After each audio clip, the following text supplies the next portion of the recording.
Yeah, baby, you didn't think you was gonna make it Friday. The weekend is here. 2 days where you can kick it and just not think about the 9 to 5. Boom. And we are going to be there to introduce you into this amazing weekend. Hello, nerds. Welcome to GeekBeast. This is your daily rundown of geek news that look like you, geeks that look like me, and geeks that look like my man over here. Yo, Chuck, say what's up to the people. What's up, people? How y'all doing? How y'all doing? Are y'all making it happen? Making it happen. Y'all know those vocals, boy. Them vocals are fire. Ooh, all the time, every time. 100.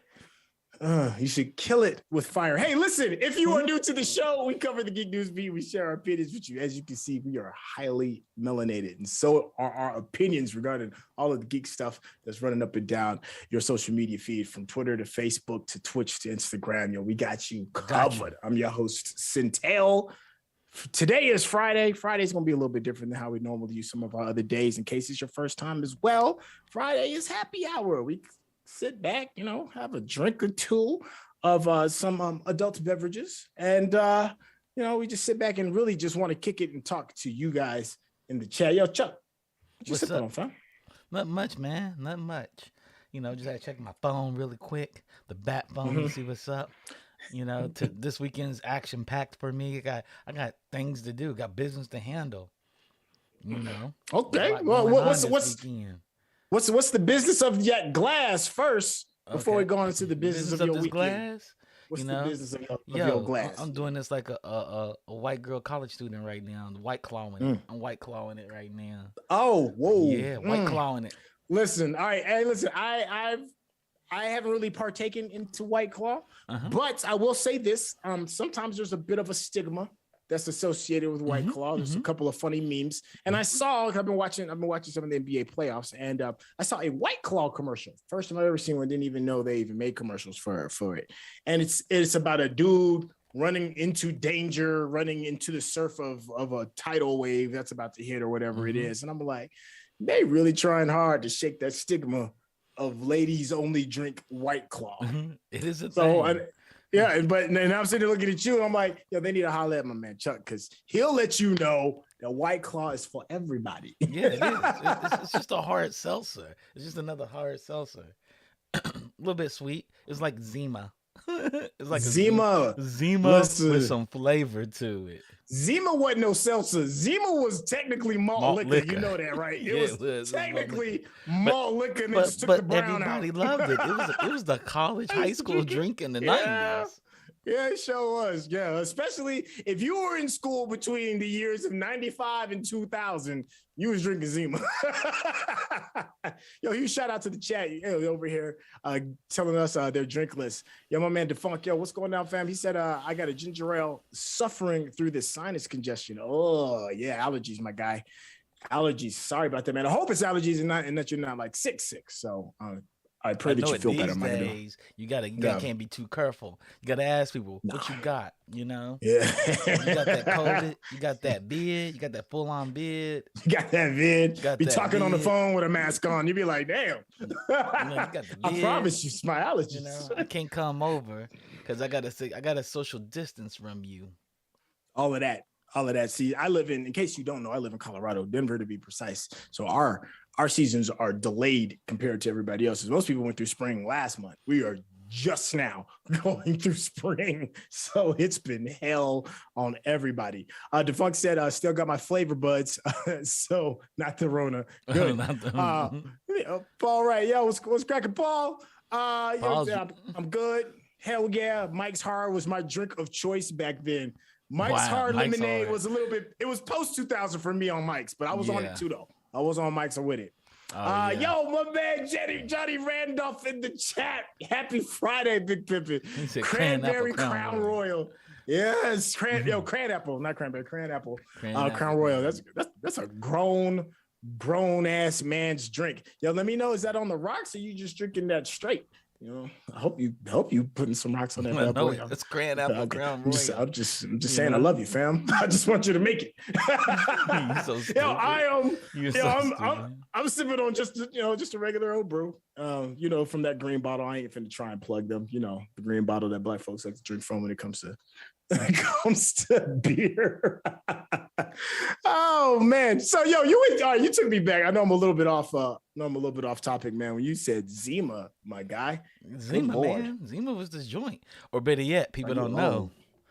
What's that? Red Coronas. Where you put grenadine inside the Corona. Oh, the grenadine. Yeah. Red Coronas. I had everybody. Oh my God. Yo, speaking of colored and sweet specialty drinks, what happened to the Incredible Hulk, right? Oh, you the mean Incredible Hulk was Passion. Hypnotic. Hypnotic was hypnotic and Hennessy. And something. Hennessy. Golly, I barely even remember that. What was Thug Passion? What was it? It was Alizé and Hennessy. Alizé and Cristal. Yeah. Is that what it was? Something Cristal stupid. and Alizé? Something like that. Yo, do they still do that now? Like have like specialty hood drinks absolutely through the ages? They absolutely do. Like what's the Thug Passion Rum and cola? Incredible Hulk? It's just rum and cola, man. I need a dope name, man. These youngins don't know nothing about naming good drinks. They do that syrup, purple drink. No, you don't drink that shit. Alizé and Hennessy. That's what it was. Thug Passion, Alizé and Hennessy. Passion's Alizé and Hennessy. And Incredible Hulk is it's hypnotic and Hennessy. I remember it was hypnotic. It was something bad. It was like you take a good liquor and mix it with a bad liquor.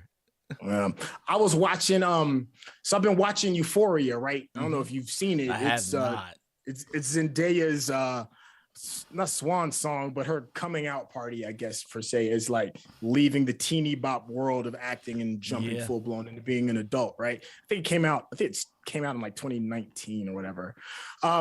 It's heavy, right? But it's good.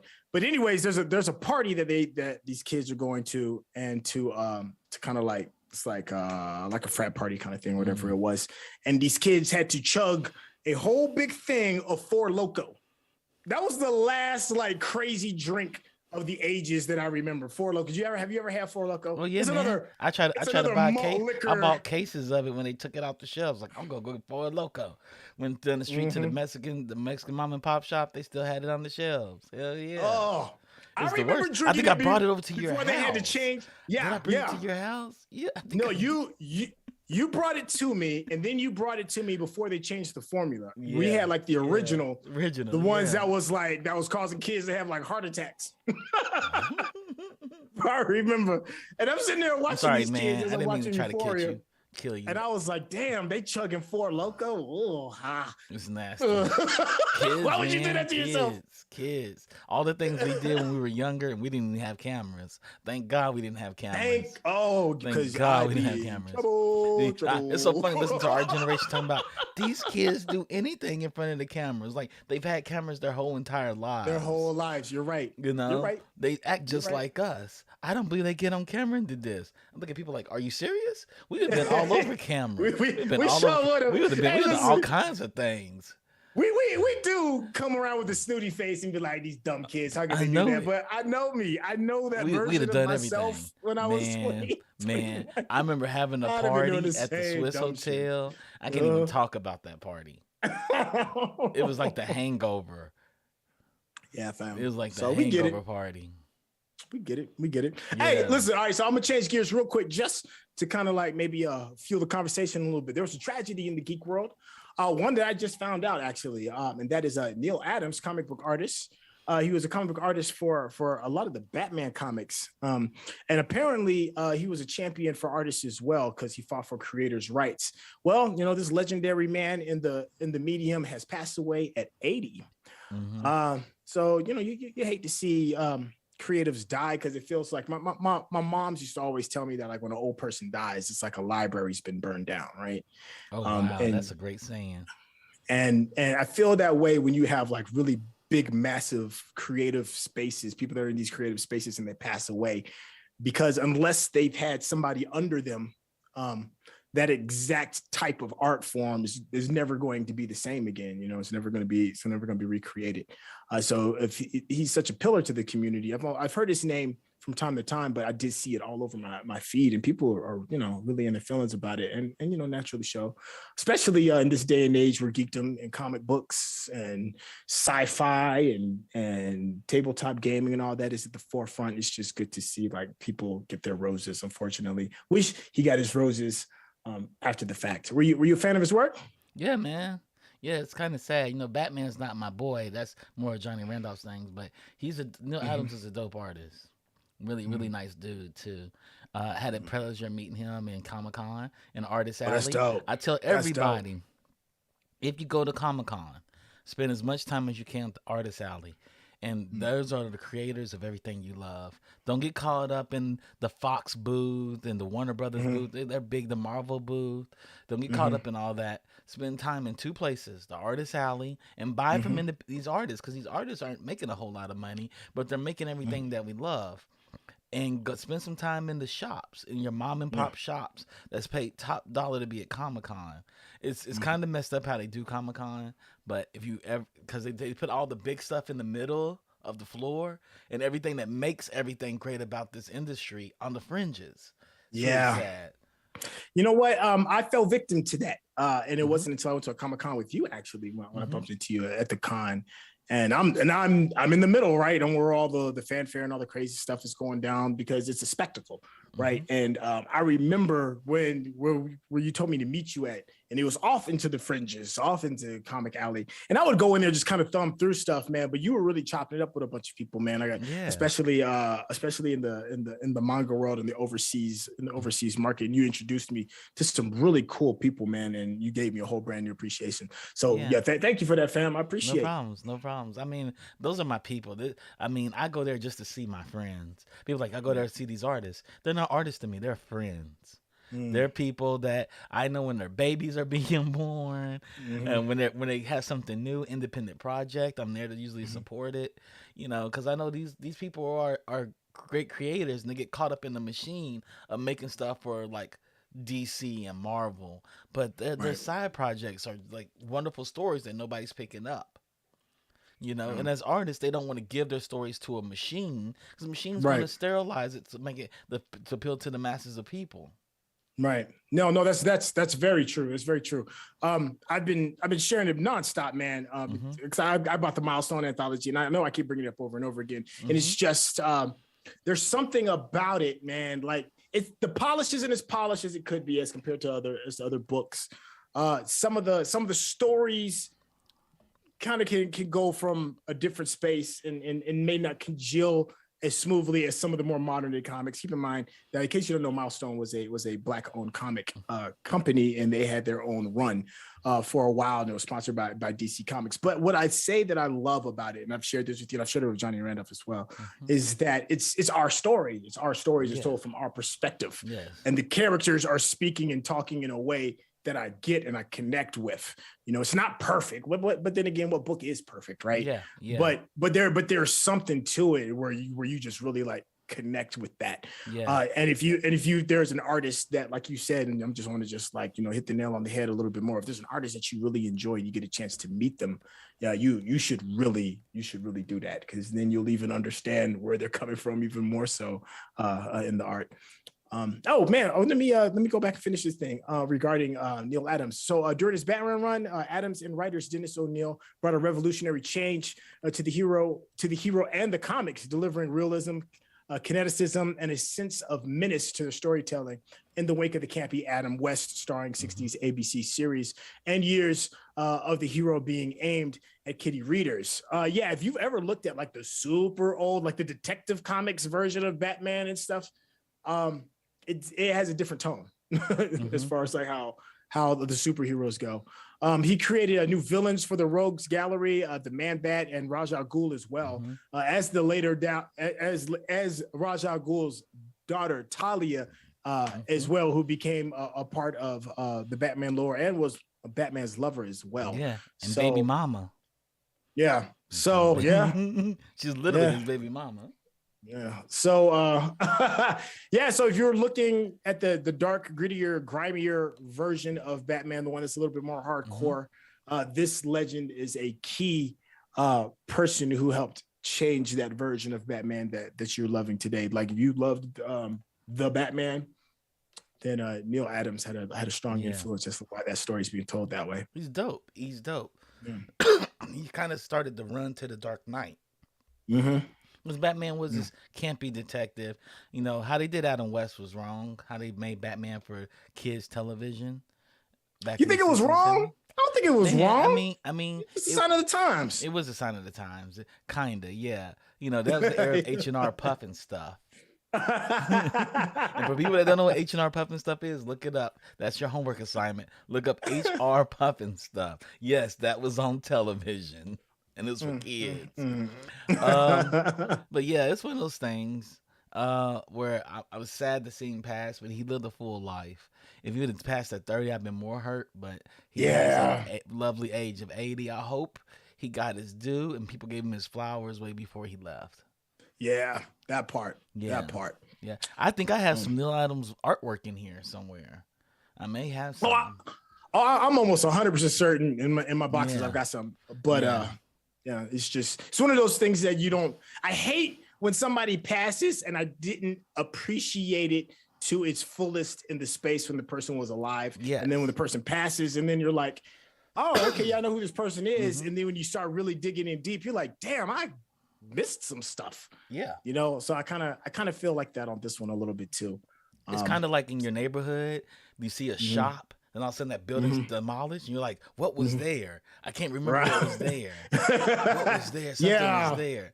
That's LA all the time, because LA is always changing now. It's a sign of the times. You're like, what was there? Oh my God. They just knocked down a whole building. I know there's a building here. What was in this building? So used to seeing it that you just ignore it.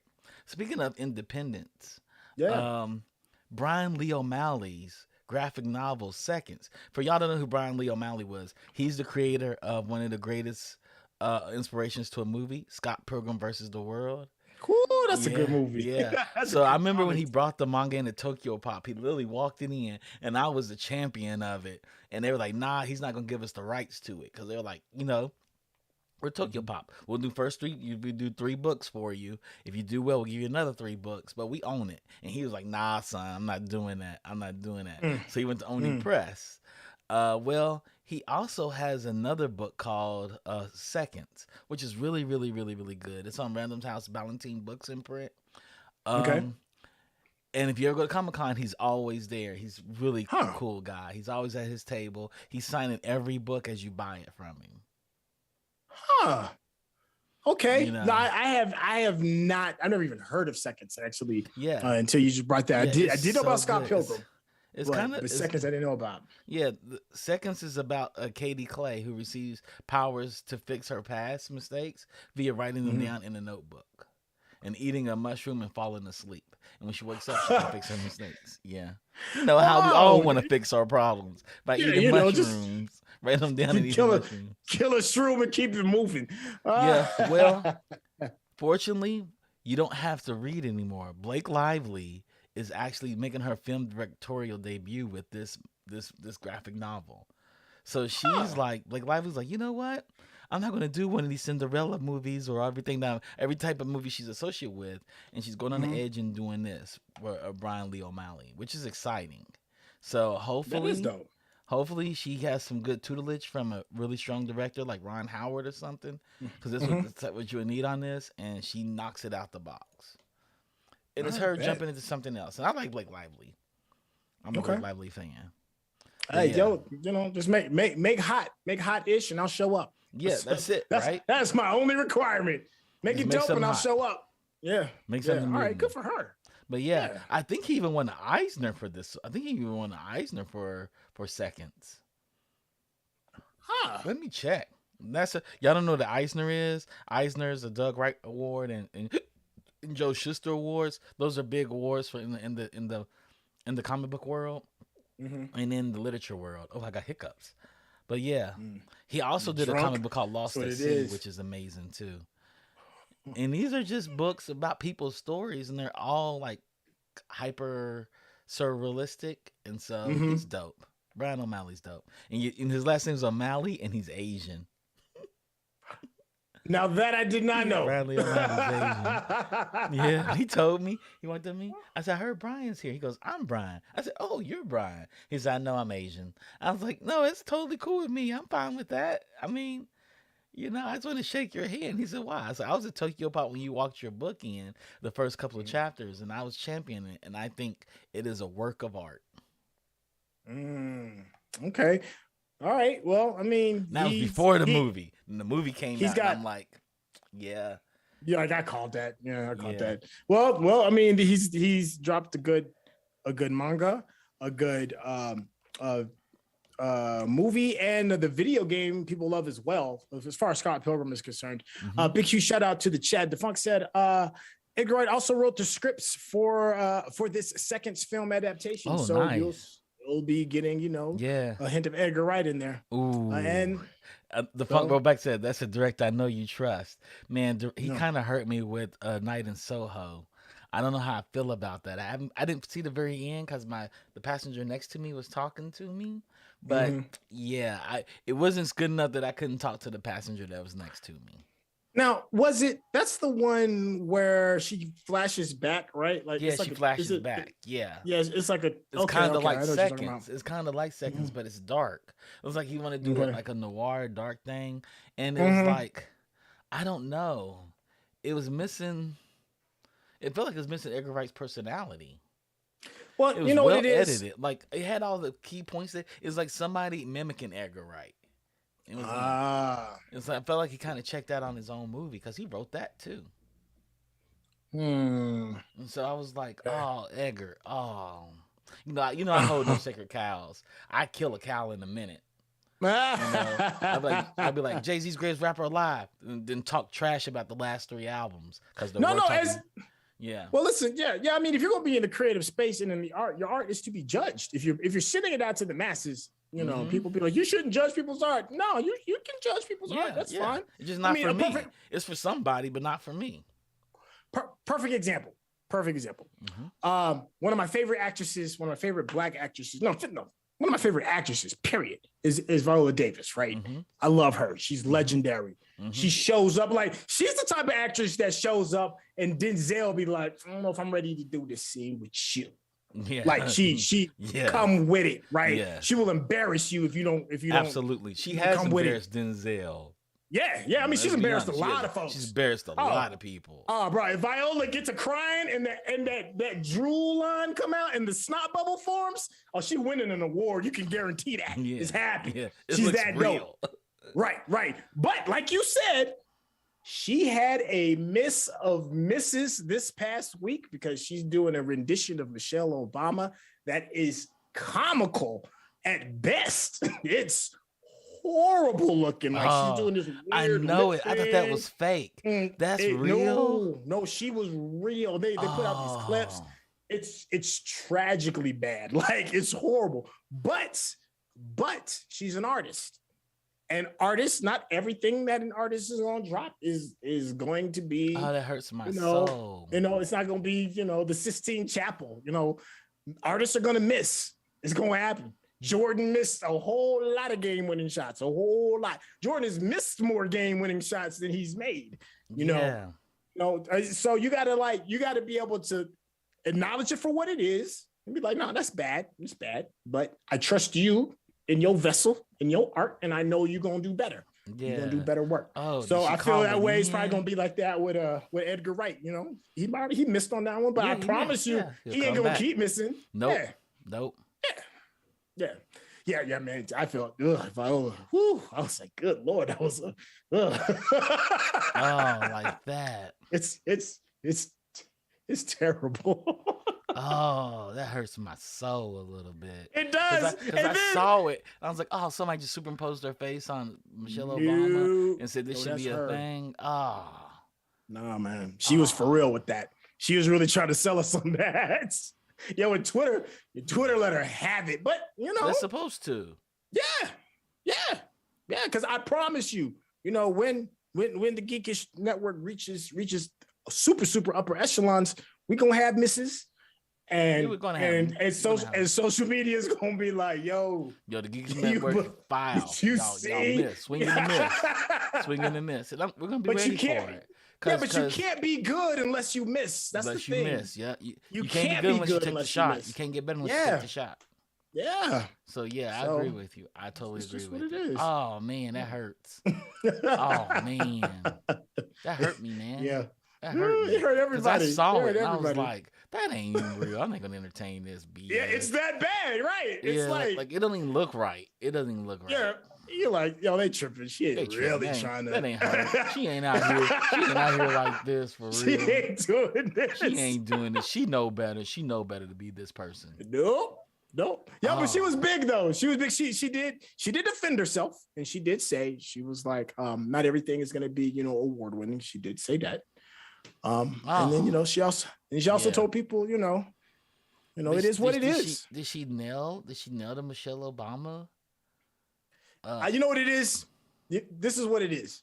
She has reached a point of stardom where nobody wants to question the art that she's presenting. And she's black. That's what it is. And she's black. Yeah. And nobody wants to question it. And sometimes everybody needs to be, be like, I don't know if that's the right choice. It's kind of like what Kenya Barris, the guy that created Blackish, said in Black AF, which is another version of Blackish, where white people don't want to criticize black art because they don't want to be seen as racist. But sometimes art's just bad. It's just bad. And black people don't want to do the same thing too, right? Don't put this on but white people. But black people don't want to do that. Because everybody wants to see black people win. People are like, I want to see black people win.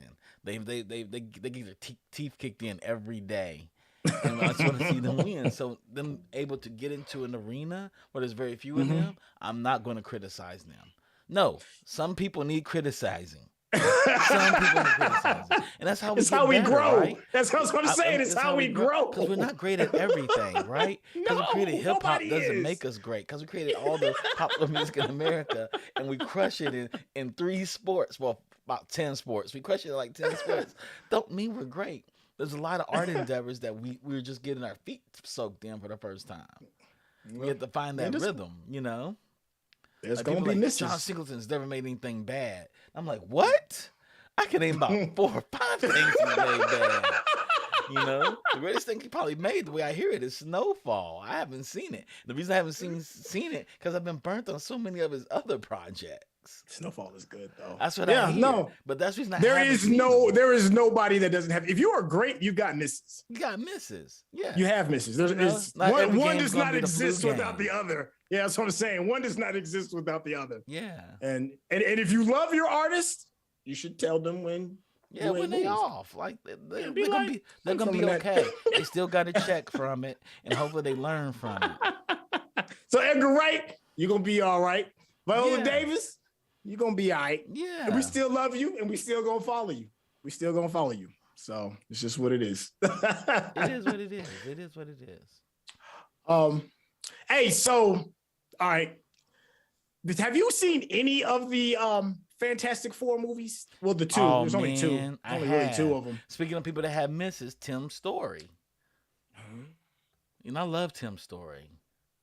Another black man, but nobody wanted to criticize his art. And then when people started to him, it was white people saying, "Don't stop being racist. Let him have it." Like, no. Those were some bad movies. This is coming from a place of love. I'm trying to tell you. He does have some hits, but he has some misses too. And Fantastic Four was one of them. I don't think I was a fan of either. Fantastic Four almost killed superhero genre. Yeah, it almost killed it. Shoot, it almost killed Michael B. Jordan's career. It almost killed. What's his name? That's the second one. The second one was better than the first one, though. Yeah, not by much. Yo, but then people bounce back. What's his name that played Torch? He ended up being Captain America. Chris Evans.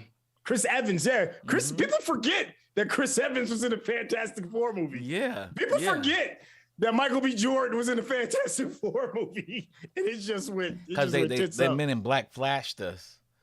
Yeah, yo, but that's a tough franchise. I don't know what it is. It feels like it's like a Indian burial ground that you just shouldn't shoot that. You know what they should do with that franchise? What's that? You can get mad at me when I say this. You ready to get mad at me? About to do. You know what I'm saying? Give it to Vin Diesel because it's about family. It can't get any worse. It can't get any worse. Listen. It can't get Fast and Furious can't even find a director right now as we speak. But it can't get any worse. It can't get any worse. Matter of fact, don't give it to Vin Diesel. Give it to Justin Lin. They can actually give this to Fantastic Four to Justin Lin, and I bet you'll make it a great movie. Put money on it, hands down. It will have some dope action. Better Luck Tomorrow. I'll say that. He's done. Yeah, it'll have some dope action. Movies. These are stuff that's about family.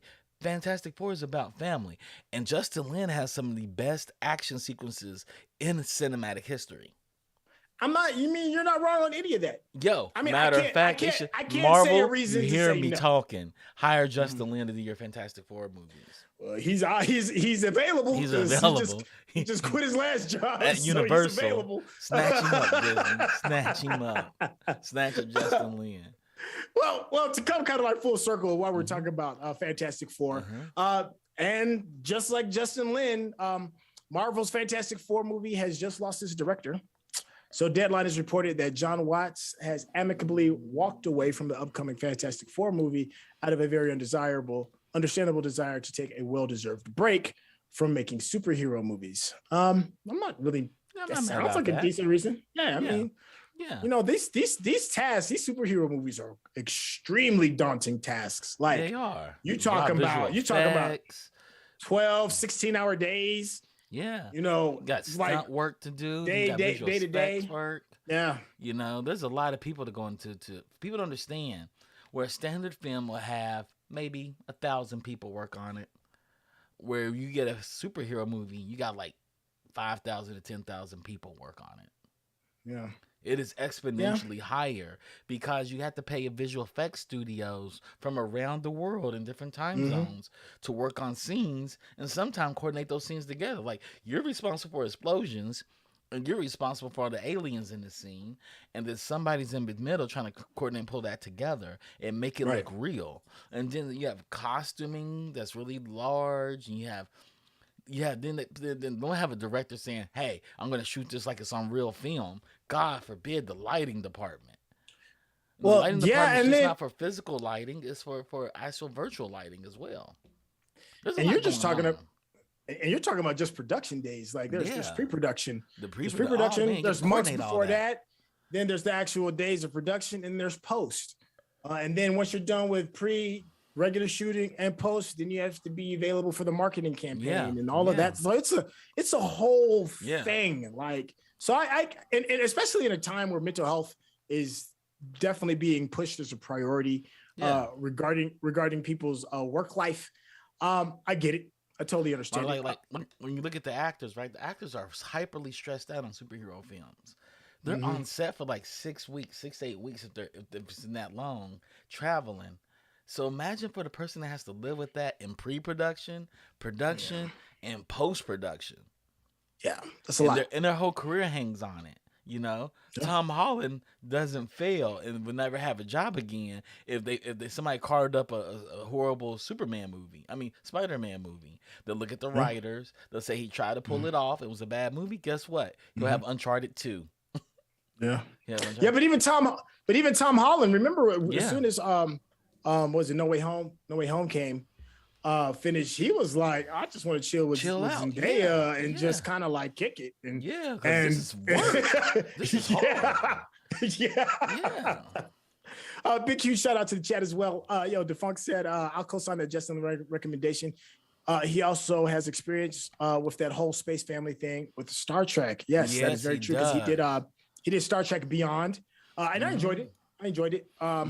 And he's certainly capable. He's obviously capable of handling a huge, massive franchise because he's carried Fast and Furious on his shoulder for well over a decade. And then he's also capable of fine tuning it so you can remove some of the camp that you see. It was Star Trek Beyond, so he's certainly capable. I wouldn't be against him, jumping on that type of project. But that's just I don't know what it is with the Fantastic Four. That joint is like, thou shall not film. I told you, it's just a bunch. They have people that understand family dynamics. They understand action. They understand the couple dynamics. But a family dynamic is very unique, especially a family that's a band apart. Like this family came together under strenuous circumstances. Yeah, and you're trying to make an action movie with family. Justin Lin does that. A bunch of people that got together became family, and they do an action movie together. And they emphasize the family. It has character and heart in it. People understand the reason the fast movies work so well because they have heart. You know, as silly and goofy, as childish and as campy as they are, you come out of them enjoying the action, but you feel good about what happened. These groups of people that are a misfit bunch came together and made something happen. And they end up saving the world like G.I. Joe. It's like an 80s cartoon put on screen. It's an 80s cartoon put on screen. And 80s cartoons are horrible. G.I. Joe's been running. They had Hasbro's running G.I. Joe for the anniversaries, like 75-year anniversary or something. Have you watched any of those old episodes? Yeah, they're horrible. They're terrible. They're horrible. Yeah. They did not age well. G.I. Joe Renegade is good. Renegades is good, but the stuff I watched Duke jump out a window high in the building and hop in the car and drive off, and Cobra soldiers came into the bar. I was like, oh my God, this is wild. Yeah, like it's a story about war and battle, and yet nobody dies. Like nobody dies, except for in the movie when Duke got killed by Serpentor.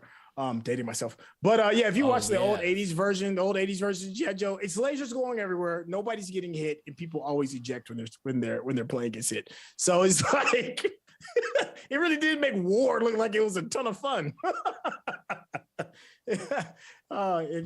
So Kevin Feige, if you could do anything, hire Justin Lin to do the Fantastic Four. But Justin has to be one to do it. He's probably tired of family action movies. He's probably tired of it. Like, look, y'all got to pay me triple my rate for me to do this. But it would be the best thing that ever happened to that franchise, and it may save it. Because Fantastic Four, I'm not a fan of the Fantastic Four, but I'm not opposed to it. I never read the comics. Fantastic Four, I'm like, that's not what I'm into. Well, you better be, because in the last trailer, and this is just common knowledge, you can YouTube it, it's on TV. They have said the Illuminati. They have said it regarding the latest Doctor Strange trailer. Okay. And the members of the Illuminati, like I said, this isn't giving anything away. This trailer is dropped. And the Illuminati is a group that has Black Bolt, has Doctor Strange, it has Reed Richards, it has T'Challa, it has Iron Man. I think I'm missing maybe like another one or two, but Reed Richards is in it. And Reed Richards is a part of the Fantastic Four. So that is a little, like, that's how that kind of connects to this. This isn't a conspiracy theory. This isn't revealing anything that doesn't need to be revealed. It's on TV. So those two, you can kind of connect the dots with that. So more than likely, we'll be seeing the Fantastic Four's introduction through possibly through this new rendition of oh my gosh, Doctor Strange. My brain is just like, we're gonna skip on past that. That is go ahead. I'm excited for this Doctor Strange movie. Yeah, I'm excited. It looks amazing. It does. The actual visual effects are like top notch. They're on par. I'm gonna say it. Y'all gonna disagree with me? On par with Avatar. They look amazing. Okay. I'm like, I'm here for it. The lighting, the shading on the creatures, and it looks good. I can't wait to see it. I'm excited. Yeah. Huge shout out to the chat again. Defunct thank you for giving me the last two. That's a part of the Illuminati, and that is Professor X and Neymar. Now, out of that group, to me, the one that I'm the most curious about is Neymar. Because Neymar is technically, he was like the first Avenger, right? Isn't he like the first mutant outside of Apocalypse? Apocalypse is the first one. I think he's like, oh no, he's the oldest. I think it's what it is. I don't know, one of the two. Well, anyways, he's the king of the oceans. And the oceans are obviously 70% of the planet, and he runs that entire kingdom. Namor's dope. Like, dope. Dope. So I'm hoping that they bring him in. There's an interesting comic storyline too regarding Namor. Wakanda does in the comics. Wakanda does finally get crushed. It finally does, and Namor is the one that does it, and he does it in a really jacked up way. Yeah. So it would be kind of cool to maybe, who knows, see if those storylines connect as well. Speaking of comic book news too as well, and cinematic responses. Well, this is TV more than that. DC's Legends of Tomorrow and Batwoman are officially canceled by the CW. I can't lie, I only watched a few episodes of Legends of Tomorrow. It was all right. You know, it's okay. It's exactly what you expect it to be. Yeah, it has a little bit of camp to it. I didn't mind it at all. I didn't get deep into it because I stopped. I'm trying to get to Flashpoint, and there's so many different series that I don't know how. I need a cheat sheet to know what episodes when I need to stop and start watching all these shows. Because one thing CW did very well was lace those universes somewhat together. Yeah, the crossovers are amazing. They nailed it. The crossovers were fun, man. It's so campy and it's so teenage angsty, but that's what it's supposed to be.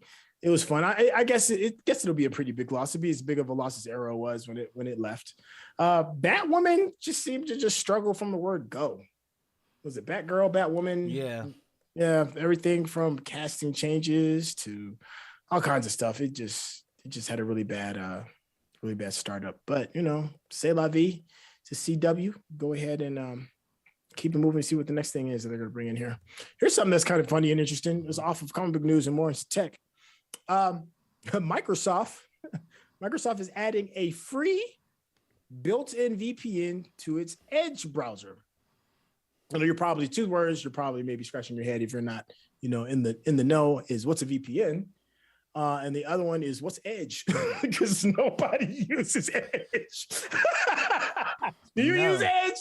Do you use Edge? No, nobody uses Edge. It wants to be used, but I stopped using Edge when I stopped using Explorer. Yeah. So Edge is a browser. Just like if you're using Safari, if you're on Mac, or if you're using Chrome, or Explorer, or Firefox, it's that. It's just a browser, and they're adding a VPN, which is Virtual Protocol Network? No, I forgot. Voice. Golly, I forgot the name of it. Virtual Private Network. The Virtual Private Network. Okay, so it's what people use when you want to have your computer's address hidden from other people, and your computer's address known as your IP. That's your IP, but your anyways, your computer has a number that identifies it. And if you're surfing on the web and you want to be private in the things that you do, you get yourself a VPN, which will redirect your computer's address through another way and gives it another address. So it's kind of way, short and sweet, is that you can technically surf the internet and not be tracked or traced. Don't believe that. If you're doing something crazy, don't believe They'll that. track you no matter what. Right. So, exactly. Oh, don't think you scot free. You ain't scot free. So that kind of goes on to saying that Microsoft is saying that they're going to add a free built-in VPN already into Edge browser. And I'm like, nah. There's too many government contracts in Microsoft for them to help people skip around. Nah, that sounds like that's the setup. That's the snitch right there. That's the snitch right there. You can't work with the person that helped construct a police station and say, that's what I'm saying. I'm like, I love the fact that Paul said the only Edge he knows is the professional wrestler. That may be true. Yeah. So I'll say this though, if you don't want to get a VPN service, you have to. It's typically a subscription fee. You'll pay anywhere between $5 to $20 a month to have your system protected. And if they're doing this for free and you're just doing light types of surfing that you don't want people tracking you down, as far as marketing purposes are concerned, maybe I probably would recommend it. But if you're taking it to an extra step more, and maybe I'm not advocating this, but maybe watching some television shows that may not be shown by your cable provider, I would not use that. I wouldn't do it, bro. Me neither. So just be careful. And even if you are a VPN user, be careful as well, because regardless if you have a VPN or not, if you're doing really fallacious, jacked up stuff, you can still be tracked. Oh yeah, so they'll find you. I mean, just be careful. As long as VPNs have been around, there have been programmers trying to combat them. Yeah. So want their monies. Yes. Yeah, and you don't need to be doing nothing too super shady on the internet anyways. You need to chill out with that. I agree. Yeah. No disagrees from me. It's wild out here. Be careful in these streets. Yo, so that was the other thing, right? Regarding the freedom of the things that you said on the platform like Twitter right now that Elon Musk has it. They're saying that one of the concerns is that there's a lot of politicians who have DMs that now are accessible by Elon Musk. And if he has some type of political ambition regarding using the platform, that those DMs regarding that sensitive information, he can get to that. So that kind of goes back to what I was saying earlier. Like you should treat your digital life now as if somebody is looking over your shoulder at all times. Like you should go about it like that. Like don't talk too grimy or too crazy or admit too much stuff, be it in a voicemail message or in a text mail message, because eventually all of this stuff is going to be found out. It's like one of those truth will set you free days is probably going to be around the corner. I'm sure there's going to be a lot of politicians that have had some things that were said in their DMs and they thought that their security was going to be safe. And as a result of that, now, they could potentially be compromised. So just be careful out there. If you're typing it on a device and it is being sent across these wires and airways, it never disappears. You should just know that. It never disappears. Even if you erase stuff off your hard drive, it's still there. It's just, you just don't have access to it. It is still there. So please be careful in these streets. I just need y'all to be mindful. So which reminds me, my little segue to you, man. If, I know this is kind of dangerous talk again when we start talking about Elon Musk. Does Elon Musk seem like the type of person to you to use DM information for his own political gain? Do you think that is a legitimate concern? We'll see. I think people will vacate the platform. One thing that I know for a fact, and MySpace can attest for it, people will leave your platform for something else. And I think he really wants to put freedom of speech up. I think he thinks everybody has a right to have a voice, and give everybody a voice, and they're going to be racist. They're going to be called out on it. That's on them. I think he's one of those people. But I also know he's a child of apartheid, so he's probably less he's probably empathetic or sympathetic to some of these thoughts that these people have. But I don't know. They're children that are raised in very racist areas that are hyper liberal and want to burn down the whole entire government and system that we have today to start it all over. And there's some that back it all the way. No. Both of those groups scare me. I'm concerned for both groups. Yeah, equally. both of those groups. Well, listen, if there's one thing you don't have to be concerned about is getting away with like murder on the moon. Let me explain. So Canada is now willing to punish crimes committed on the moon. So Canada amended its criminal code on Thursday to allow for the prosecution of crimes committed by Canadian astronauts during trips to the moon or on the lunar surface itself. Foreign astronauts who threaten the life or security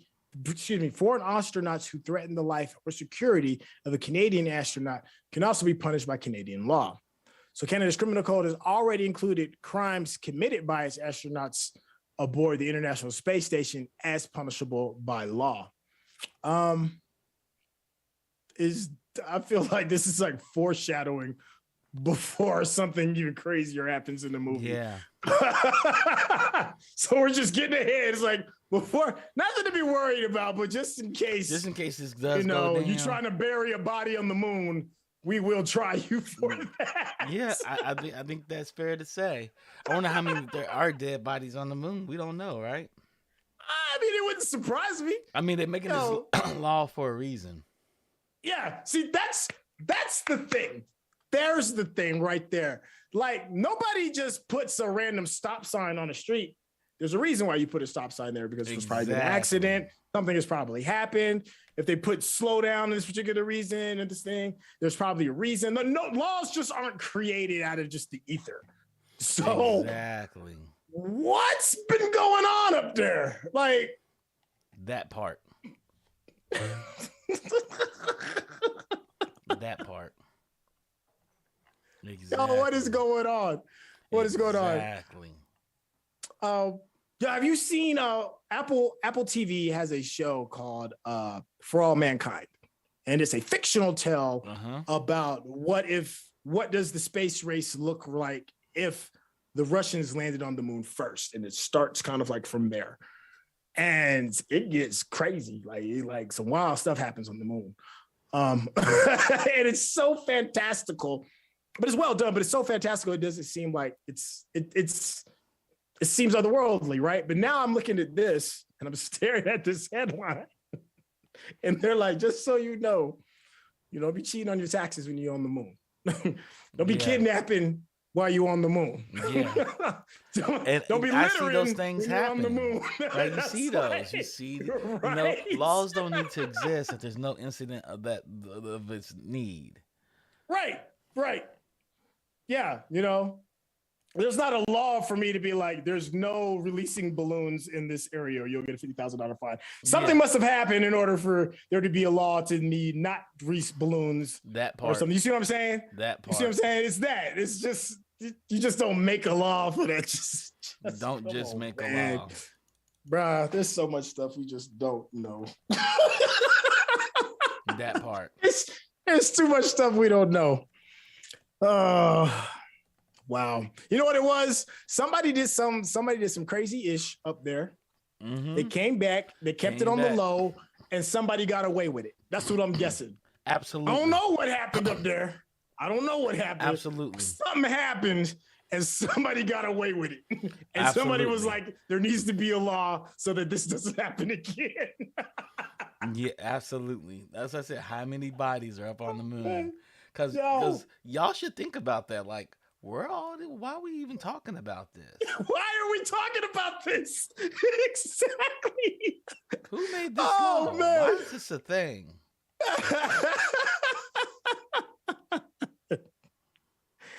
Oh man! So at the bottom of the article, it says, as these international collaborations take shape in the midst of an evolving industry, it has become more crucial to reconsider the laws currently in place when it comes to governing space. As it stands, space is loosely governed by the Outer Space Treaty of 1967, which is penned in light of the space race between the U.S. and the Soviet Union. The treaty has been updated since, and Article 6 of the Outer Space Treaty states that nations will supervise the activities of their citizens in space. Yep. So, all right, so let's bring this like a little bit closer to home. I know we're getting a little bit almost done, and I'm sure the chat could probably help me out with this. So Antarctica is technically not owned by anybody, right? It's like one of the few places on the planet that nobody can technically like own. You can't plant a flag in Antarctica, right? Yep. So, but there is like there's a couple hundred people that live in Antarctica like at all times, right? Because it's mostly researchers and stuff like that doing their thing down there. So I'm sure if you have a group of people for an extended period of time, some stuff's gonna happen, right? So let's just say a fight breaks out in Antarctica and somebody gets into a fist fight, gets assaulted, which is completely in the realms of possibility because they live in isolation for so long. Who tries that, right? Like when they leave Antarctica, like somebody's got to atone or for that. It's not like the Wild West in Antarctica, right? There is some kind of law, right? Yep. That's what I'm assuming. Like, please help me out in the chat because I know I'm kind of like struggling here, so I can kind of understand where law takes place in lawless places. Like, for instance, like the ocean is pretty much a lawless place. Like pirates can come and kind of like do their thing. Like people that do like really serious oceanography out there have to have like, armed people with them if you're like moving something valuable across the ocean because it's international waters, right? I think a country only owns like maybe 4 or 5 miles off the shore or something like that. Maybe that. It's not really that far. and then you're technically like in international waters. And pirate law, like real life pirate law, does exist in the world. Yes, in international waters. It has to exist. People understand. Yeah, like you think you living in this high tech society and stuff, but there's some lawlessness out in them waters, right? Tons of it. Like there are pirates everywhere. Boats are moving ships in the night. They get hit up on all the time. Yeah. Like I heard like those cannery boats that the Chinese use, because they've outfished their water so much that they have to go into like these really remote areas of the ocean in order to do a lot of their fishing. But the competition is so high that these fish boats like really do have like full blown like armed like other mini boats around it. They have like self-defense measures on these boats and stuff in order to keep other pirates from coming in to steal the technology, to steal the bounty and all of this other stuff. Like it's like some real Star Trek-ish going on out there. Like you going out, beware. And there's legit people out there like stalking like the shipping lanes. Yeah, of course there are. Like that's just nuts. So when you think about it in this day and age, that kind of stuff like really goes on. So, why can't that happen on the moon? I guess that's what I'm trying to say. Absolutely. I think it would happen on the moon. or has already. Yeah. Like people like, I'm getting this money. I'm gonna put some people down. It'd be surprised if there's a whole moon thing up there. You know how I feel about the moon landing. But if it is real, well, we never went back. Maybe we've always been there.